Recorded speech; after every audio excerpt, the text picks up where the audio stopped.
Hi, and welcome to Best in Tesla.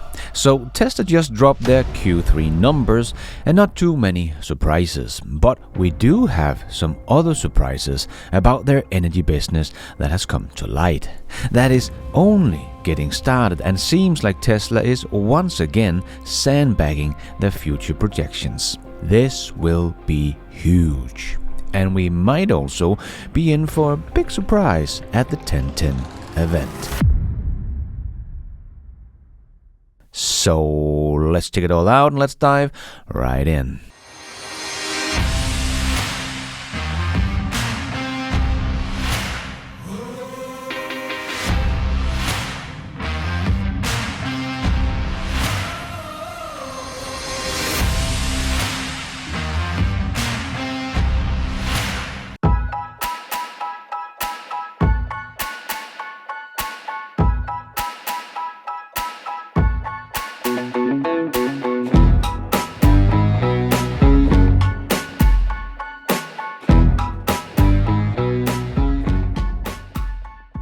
So Tesla shared their delivery numbers, and no big surprises here.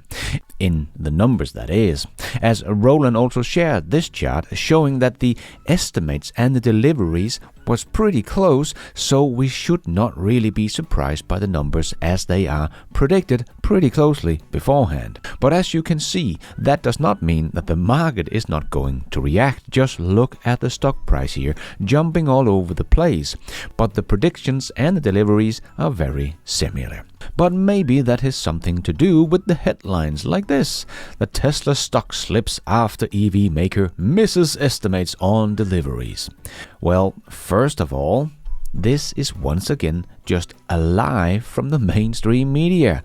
The estimates was 462,000 units and Tesla made 462,800 units. So Tesla didn't miss the estimates, they beat it. They simply just lied.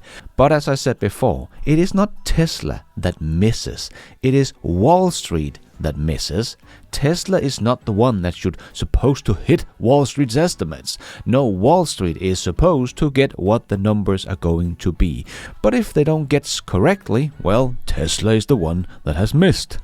I never really understood that. But anyway, Tesla didn't miss, but mainstream media is of course desperately trying to make Tesla look bad.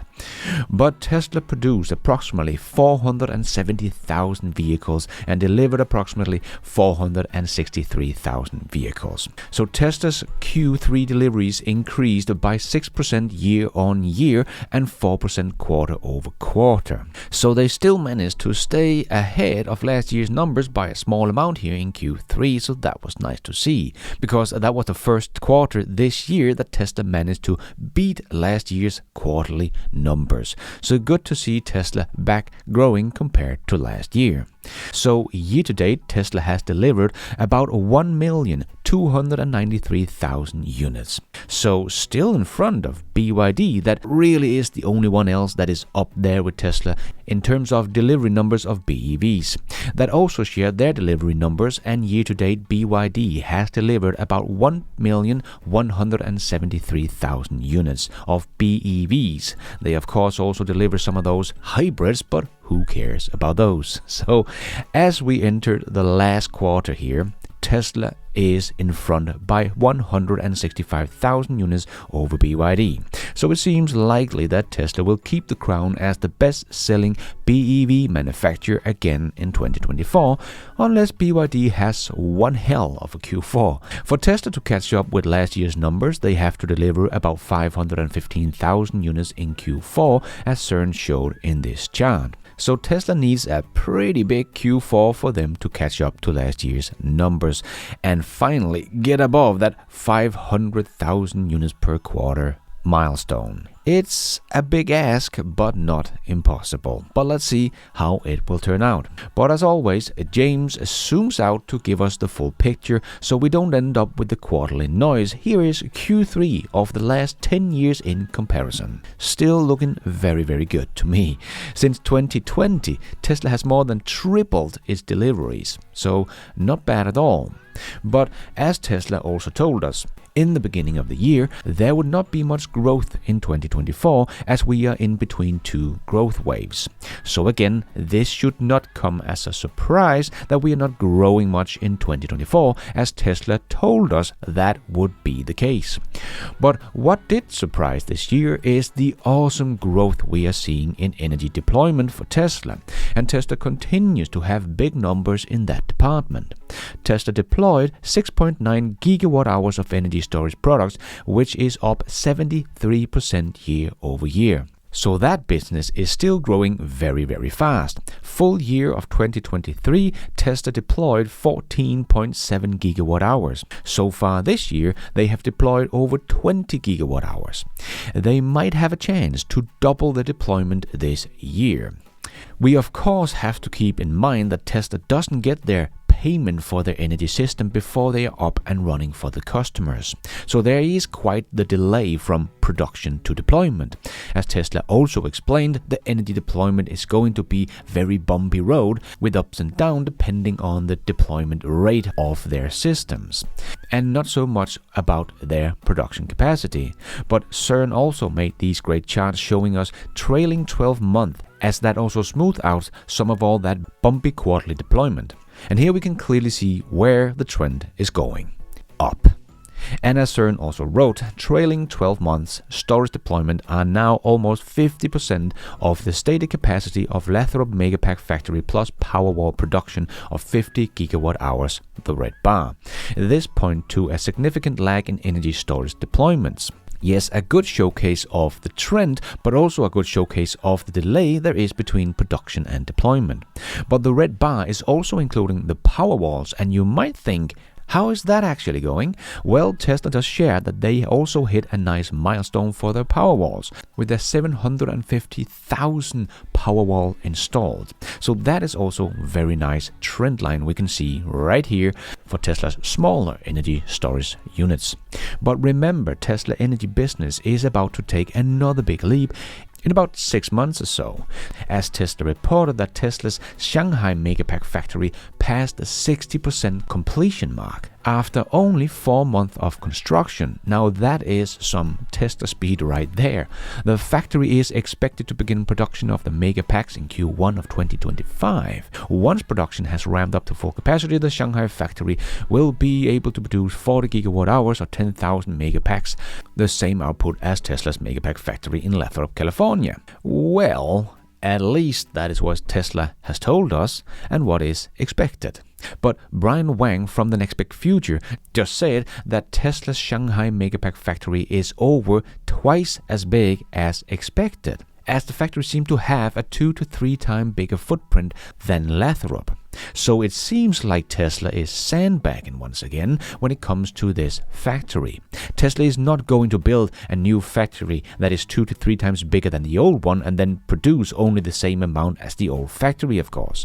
So I think Brian might be right on this one. We might have a huge Megapack factory on our hands in Shanghai coming online within the next 6 months. So the first step is, of course, to get this ramped up to 40 gigawatt hours, but after that it will probably continue to ramp up even higher, maybe to 80 gigawatt hours, maybe even 120. We just don't know. But as Brian also said, he could not see why Tesla should not keep building these factories, as these Megapack factories are truly great return on investment. He estimated that the factory in Shanghai will cost between $800 to $1.2 billion to build, depending on what the actual size of the factory is going to end up being. Is it 80 gigawatt hours or is it 120 gigawatt hours? But the revenue from that factory could suddenly be $20 to $30 billion instead of just $10 billion. And that factory will probably be much faster to ramp up with all the knowledge that Tesla has got from the Lathrop factory. So maybe by the end of next year or start of 2026, Tesla could have a production capacity of up to maybe 180 gigawatt hours according to Brian. So closing in on something like $40 billion in revenue for energy storage production in just a year or two? To put that into a little perspective, remember it was only back in 2020, 4 years ago, that Tesla's total revenue was $31.5 billion. Tesla's energy storage could make more than that in 2026 on its own. And since Tesla can invest about $1 billion and get about $20 billion in revenue, I don't think Tesla is going to stop building these factories as fast as they responsibly can. Because not only do we need to get the entire grid up and running on renewables, but AI is also rising really fast, and this training computer cluster needs a lot of power. So the only responsible thing to do is to have these huge energy-sucking computers being built with its own little power plant and energy storage in form of megapacks. So the demand for Tesla's energy storage system is basically endless right now, and for every $1 billion invested, they will probably get at least $20 billion in return in revenue. And because their factories are so fast to build and ramp up compared to their car factories, the return of the investments also comes much faster. We are talking maybe about 2 years, and Tesla's investment of $1 billion has been turned into $20 billion in revenue. Now that is also Tesla speed. So as I made a whole video about before, Tesla's sleeping giant is awakening their energy storage business. And 2024 is the year we are seeing the first step of this giant awakening. But it is only the beginning. Tesla Energy is going to become truly massive over the next 10 years. The only limiting factor is basically how many batteries and raw materials Tesla can get their hands on. But this also put Tesla in another perspective, because we are constantly seeing people comparing Tesla with other EV startups like Rivian and Lucid. But the Tesla energy business is likely to bring in about $40 billion in revenue in a couple of years, where someone like Rivian made in total revenue last year $4.4 billion, and Lucid about $600 million. While Lucid had lost about $9 billion since it started, and Rivian over $20 billion. And don't forget, Rivian was founded in 2009, only 1 year after Tesla. So it's not like Rivian is a completely new player. They have been at it almost as long as Tesla has, but it's still bleeding money badly. So sure, we can compare their electric vehicles to each other, but that is basically as far as the comparison goes. Tesla is on a completely different level than Rivian and Lucid as companies. And Tesla's growth has not stopped. They are just in between two growth waves for their vehicles, but their energy business is growing exponentially and will continue to do so for a very long time. But who cares about delivery numbers of cars anyway? We're only 7 days away from the 10/10 event, and that could move the market quite a bit depending on what Tesla shows off at the event. But we have learned that McDonald's is somehow involved. But what that means, we just don't know. Are they getting autonomous cars driving the meals around for customers, or will they have the Tesla robot working for them, or are McDonald's their next big customers for the Tesla semi-truck? Maybe with full self-driving software in them helping Tesla test it out. Well, we just don't know. But there is only 7 days left to find out more. Can't wait. And thank you for watching. And until next time, take care out there and be nice.